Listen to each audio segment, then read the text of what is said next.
আসসালামু আলাইকুম। আপনারা সবাই কেমন আছেন? আমিও অনেক ভালো আছি। তো আপনাদের সামনে আমি বলতে চলেছি সূরাতুর রহমান। প্লিজ ভিডিওটা টান দিবেন না। আমি অনেক কষ্ট করে সূরাটা মুখস্থ করেছি আপনাদের শোনানোর জন্যে। أعوذ بالله من الشيطان الرجيم. بسم الله الرحمن الرحيم. الرحمن علم القرآن خلق الإنسان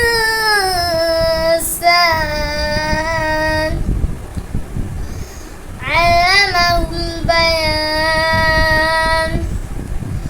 الشمس والقمر بحسبان والنجم والشجر يسجدان. السماء رفعها ووضع الميزان ألا تطغوا في الميزان وأقيموا الوزن بالقسط ولا تخسروا الميزان. والأرض وضعناها للأنام فيها فاكهة والنخل ذات الأكمام والحب ذو العصف والريحان. فبأي آلاء ربكما تكذبان. خلق الإنسان من صلصال كالفخار وخلق الجن من مارج من نار. فبأي آلاء ربكما تكذبان. رب المشرقين ورب المغربين. فبأي آلاء ربكما تكذبان.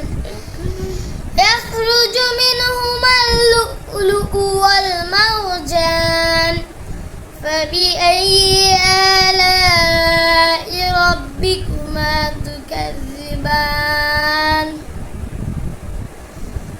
وله الجوار المنشآت في البحر كالأعلام.